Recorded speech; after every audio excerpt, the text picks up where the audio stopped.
की स्टार्टिंग में हमें ट्यांजू और एनबाई को दिखाया जाता है, जहाँ ट्यांजू से बोल रही होती है कि तुम खाली रोड पे मुझे ऐसे हैरेस नहीं कर सकते, और इतना बोल के वहाँ से चली जाती है। दूसरी तरफ हमें दिखाया जाता है ट्यांजू बोल रही होती है कि उसने वायर टैप कहाँ छुपा रखा है। वो अपनी बॉडी को चेक करने लगती है। इतने में वो अपनी फ्रेंड शैनशन को कॉल करके बोलती है कि आज मैं फिर से उससे मिली। तो उसकी फ्रेंड बोलती है कि मैं सोचती हूँ कि मुझे कैसी स्टूपिड फ्रेंड मिली है जिसे ये भी नहीं पता कि वो लड़का उसे पसंद करता है। तो ट्यांजू बोलती है क्या वो मुझे पसंद करता है। तो शैनशन बोलती है कि वो कोई प्लानिंग कर रहा है तुम्हें अपने जाल में फंसाने के लिए, और इतना बोल के फोन कट कर देती है। उसके फोन कट करने के बाद ट्यांजू बोलती है क्या वो सच में मुझे पसंद करता है। हमें एनवाई दिखाया जाता है जिसका पैरट बोल रहा होता है क्या तुम श्योर हो कि वो पागल लड़की इस धरती से ही है। तो एनबाई उसे लिख के बोलता है कि हाँ मैं बिल्कुल श्योर हूँ। तो एनबाई का पैरट बोलता है तो तुम उसे कंट्रोल क्यों नहीं कर पा रहे हो, और तुम दोनों के बीच क्या चल रहा है। जो वो कहती है वो तुम सुन सकते हो और जो तुम कहते हो वो सुन सकती है। लेकिन एनबाई अपने पैरट का कोई भी रिप्लाई नहीं देता। तो उसका पैरट बोलता है क्या तुम पूरी जिंदगी ऐसे ही चुप रहने वाले हो। तो एनबाई लिख के बताता है कि हम ये पता करने के लिए क्वांटम सीट जाएंगे, वहाँ पे सारी इन्फॉर्मेशन रहती है। अब हमें ट्यांजू को दिखाया जाता है जो चुपचाप अपने घर में जा रही होती है कि तभी उसकी आंटी उसे आवाज देती है। तो बोलती है कि तुम इतनी देर से कहाँ थी। तो ट्यांजू बोलती है कि मेरा एक छोटा सा एक्सीडेंट हो गया था। ट्यांजू की आंटी बोलती है तुम्हें क्या लगता है कि मैं बता नहीं सकती कि तुमने अपने स्कूटर को डैमेज कर दिया है। ट्यांजू बोलती है कि स्कूटर की बात नहीं है, आज मैं ऐसे आदमी से मिली जिससे मैं अपनी जान बचा के यहाँ भाग के आई हूँ। तो ट्यांजू की आंटी बोलती है कि ये सब बात छोड़ो, मुझे तुमसे कुछ बात करनी है, यहाँ मेरे पास आओ।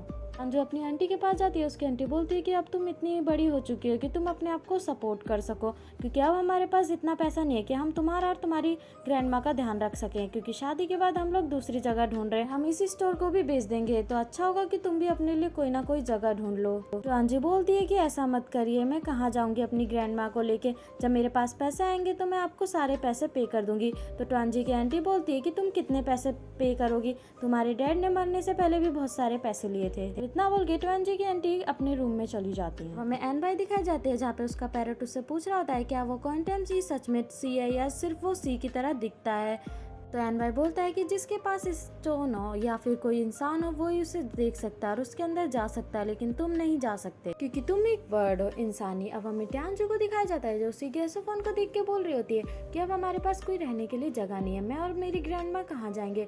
क्या मुझे शैनसन से पूछना चाहिए, लेकिन उसका घर तो छोटा है, वहाँ मैं तो फिट हो सकती हूँ लेकिन मेरी ग्रैंड माँ नहीं। वहीं हमें दूसरी तरफ एनबाई को दिखाया जाता है जो ट्यांजू को ढूंढ रहा होता है। तभी उसे ट्यांजू मिल जाती है तो वो ट्यांजू पर फोकस कर जाता है। अब हमें ट्यांजू दिखाई जाती है जो कि कॉमिक लिखने की कोशिश कर रही होती है, लेकिन उसे समझ नहीं आता। वो बोलती है कि मैं मेन कैरेक्टर को आपस में कैसे मिलवाऊं, और इतना सोचते सोचते वो सो जाती है। अब हमें ट्यांजू दूसरी जगह पे दिखाई जाती है जहाँ ट्यांजू की आंख खुलती है और वो बोलती है कि ये कौन सी जगह और मैं कहाँ आ गई। पीछे से आवाज आती है कि 5,000 साल हो चुके हैं। तो ट्यांजू बोलती है कि तुम कौन हो। बोलता है कि ये क्वांटम सी है। तो ट्यांजू बोलती है क्वांटम सी। तो पीछे से आदमी बोलता है कि हाँ यहाँ पे स्टार सी रोज की सारी इन्फॉर्मेशन रहती है, और जितने भी लोग स्टार सी रोज से हैं उनकी मेमोरीज भी यहाँ पे रहती हैं। तो आदमी स्टार सी रोज के बारे में सारी इन्फॉर्मेशन देखने लगता है, लेकिन ट्यांजू को कुछ भी समझ नहीं आता। तो ट्यांजू बोलती है कि वेट, मुझे कुछ भी समझ नहीं आ रहा, ये बहुत ही ज्यादा कंफ्यूजिंग है, कहीं ये मेरा कोई सपना तो नहीं है। मुझे याद आया, मैं सोच रही थी कि मेन कैरेक्टर आपस में कैसे मिले और मैं तभी सो गई। कोई कॉमिक गॉड है जो मुझे सपना भेज रहे हैं जिससे मैं अपने कैरेक्टर को आपस में मिलवा सकूं, और मुझे ये लिखने की जरूरत है। इतना बोल के ट्यांजू पेपर पेन ढूंढने लगती है। तभी पीछे से आवाज आती है क्या ब्राइड अपनी शादी के लिए आउटफिट चूज करेगी। इतने में ट्यांजू की ड्रेस चेंज हो जाती है। तो ट्यांजू बोलती है क्या सपने में इतना कुछ अच्छा हो सकता है, लेकिन मैं दूसरी आउटफिट चेंज करना चाहती हूँ। ट्यांजू का न्यू आउटफिट चेंज हो जाता है और वो बोलती है कि अच्छा है, लेकिन मैं दूसरा ट्राई करना चाहती हूँ। अभी ट्यांजू की ड्रेस फिर से चेंज हो जाती है। तो पीछे से वॉइस आती है क्या आप अपनी वेडिंग के लिए यही ड्रेस पहनेंगी। तो ट्यांजू बोलती है हाँ मैं श्योर हूँ कि मैं यही ड्रेस पहनूंगी। अभी ट्यांजू बोलती है क्या मैं अपने लिए अपना ग्रूम भी चूज कर सकती हूँ, और इतना बोल के बोलती है कि मुझे ये सब यहीं पे रोकना चाहिए। तभी पीछे से आवाज आती है कि वेडिंग के लिए सिर्फ 30 सेकेंड रह गए हैं। तो ट्यांजू अपने आप को बहुत ज्यादा प्रिपेयर करने लगती है। तभी पीछे से आवाज आती है कि पीछे मुड़ो, और वहाँ पे हमें दिखाया जाता है कि एनबाई भी होता है। तभी ट्यांजू उसकी तरफ मुड़ती है और बोलती है कि वेट, ऐसा नहीं हो सकता। ना बोल के ट्यांजू फिर से एनबाई की तरफ देखती है जहाँ एनबाई भी उसकी तरफ देखने लगता है और उससे पूछता है कि तुम यहाँ क्यों हो।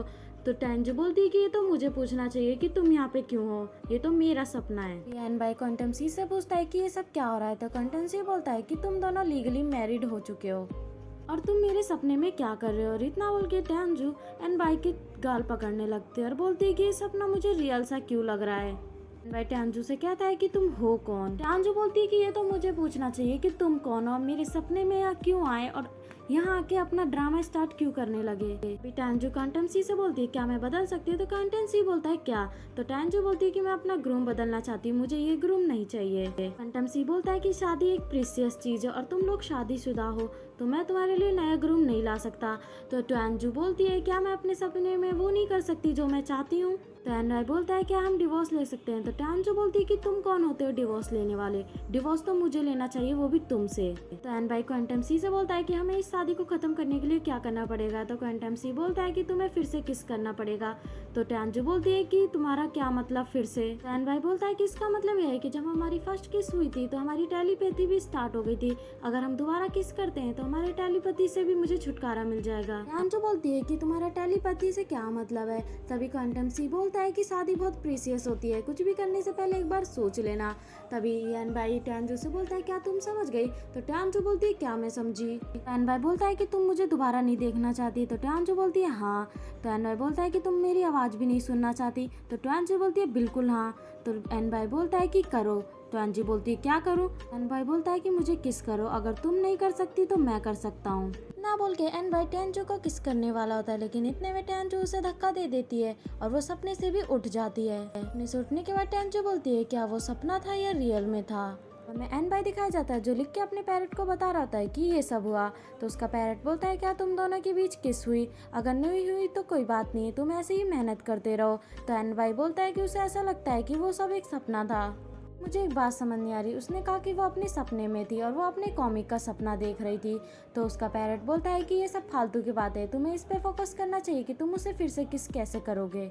अब हमें टियांजू दिखाई जाती है जो शैन को अपनी उसी ड्रीम के बारे में बता रही होती है और वो एनवाई के बारे में बहुत उल्टा सीधा बोल रही होती है। वहीं एनवाई उसे सुन पा रहा होता है और उसे बहुत ज्यादा गुस्सा आ रहा था, लेकिन वो अपना गुस्सा कंट्रोल कर रहा होता है। टियांजू बोलती है कि मैं उसे दोबारा देखना नहीं चाहती। अब हमें बहुत से लोग दिखाए जाते हैं जो मिस्टर फैंग से मिलने आए होते हैं और वहाँ पे टियांजू भी आई होती है क्योंकि टियांजू का आइडल मिस्टर फैंग होता है। टियांजू को गैसोफोन दिखा के अपनी एंट्री करा लेती है, लेकिन उसकी फ्रेंड शैन को रोक दिया जाता है और सिक्योरिटी गार्ड बोलते हैं कि जिसके पास टिकट है वो ही जा सकते हैं।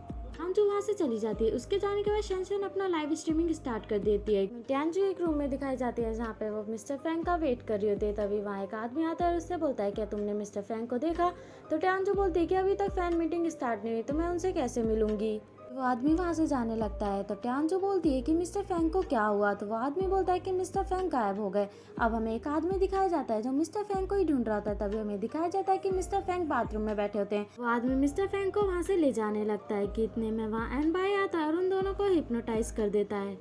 अब हमें शैन दिखाई जाती है जहाँ पे स्टार C019 भी आ जाता है और उससे बोलता है कि मैं तुम्हें पहचान ही नहीं पाया इस बालों में और मेरे पास 2 टिकट है, तो क्या तुम मेरी हेल्प कर सकते हो इसमें। शैन बोलती है कि ये टिकट तुम्हें कहाँ से मिली। तो स्टार C019 बोलता है कि मेरे लिए डिफिकल्ट नहीं था। अब हमें मिस्टर फैंग की डायरेक्टर दिखाई जाती है जो बोलती है कि मिस्टर हुआ ने अभी तक फैंग को ढूंढा नहीं। तो वो आदमी बोलता है कि मैंने उनको फ़ोन भी किया लेकिन वो फ़ोन नहीं उठा रहे। वो डायरेक्टर टियांजू के पास दिखाई जाती है जहाँ वो उससे बोल रही होती है कि तुम उसकी लकी फैन हो ना, और अपने एम्प्लॉय से बोलती है कि इसे माइक दो और स्टेज पे भेजो। टियांजू वो माइक ले लेती है और बोलती है क्या मैं स्टेज पे जाऊंगी। अब हमें बहुत से लोग दिखाए जाते हैं जो मिस्टर फैंग का वेट कर रहे थे। तभी डायरेक्टर वहाँ आके बोलती है कि आपको जिस चीज का इंतजार था वो घड़ी आ गई है, लेकिन वो मिस्टर फैंग की जगह टियांजू का नाम ले देती है। सारे लोग बोलने लगते हैं कि यहाँ तो हम फैंग को देखने आए हैं। तभी टियांजू स्टेज पे आती है तो डायरेक्टर बोलती है कि उससे पहले ये अपनी कॉमिक के बारे में आपको बताएगी। अभी स्टार सी की नजर टियांजू पे पड़ती है और वो बोलता है कि इसके पास ये स्टोन क्यों है। टियांजू अपनी कॉमिक के बारे में बताने लगती है। वहीं दूर शैन भाई उसे सुन रहा होता है। तभी हमें स्टार सी दिखाया जाता है जो शैन से बोल रहा होता है क्या ये तुम्हारी बेस्ट फ्रेंड है। तो स्टार सी अपने मन में बोलता है क्या ये स्टार सी रोज के बारे में जानती है। तभी वहाँ के सारे लोग बोलते हैं कि ये सब क्या बोल रही है, हमें तो इसमें मेन फीमेल लीड का कोई रोल ही नहीं दिखा। और वो सारे लोग टियांजू से बोलने लगते हैं कि इस चीज से जाओ और उसके ऊपर बहुत सी चीजें फेंकने लगते हैं। वहीं दूर से एनवाई उसे देख रहा होता है कि तभी टियांजू स्टेज से जाने वाली होती है। इतने में वह मिस्टर फैंग आ जाते हैं। उससे बोलता है कि तुम्हारा नाम टियांजू है, लेकिन यहाँ में पता चलता है कि वो अभी भी हिप्नोटाइज होता है और वो ही बोलता है जो एनवाई उससे बुलवा रहा होता है। और एन मिस्टर फैंग से वही क्वेश्चन बुलवा रहा होता है जो उसे जानना होता है उस कॉमिक के बारे में, कि उसने वो कॉमिक कहाँ से लिखी और उसे इन सब के बारे में पता था पहले से या नहीं। टियानजू उसके सारे क्वेश्चन का रिप्लाई कर देती है और उससे बोलती है कि मैं हमेशा से ये कॉमिक लिखना चाहती थी और मैंने इसका नाम भी अपनी ही मर्जी से लिखा। तो मिस्टर फैंग उससे बोलता है क्या तुम बैक स्टेज मेरा वेट करोगी, मुझे तुम्हारी कॉमिक अच्छी लगी। टियानजू बोलती है क्या तुम झूठ तो नहीं बोल रहे हो। तो फैंग बोलता है कि इतनी सारी पब्लिक के सामने मैं झूठ क्यों बोलूँगा। हमें टियानजू एक रूम में दिखाई जाती है जहाँ वो खुद से बोल रही थी क्या मिस्टर फैंग को सच में मेरी कॉमिक पसंद आ गई। वहीं दूर से स्टार C019 उसे देख रहा होता है। तभी वो देखता है कि एनवे उस रूम के बाहर खड़ा होता है। फिर हमें दिखाया जाता है कि एनवे उस रूम के अंदर चला जाता है। तो टियानजू उसकी तरफ देख के बोलती है कि तुम यहाँ क्यों आए हो। मैं यहाँ पे मिस्टर फैंग का वेट कर रही हूँ, तो तुम प्लीज़ यहाँ से चले जाओ, यहाँ पे कुछ भी गड़बड़ मत करो। और इतना बोल के वो एन बाई को वहाँ से भेजने की कोशिश करती है, लेकिन एन बाई वहाँ से जाता नहीं है। और यहीं पे हमारा ये पार्ट खत्म हो जाता है। तो मिलते हैं नेक्स्ट पार्ट में, जब तक के लिए बाय।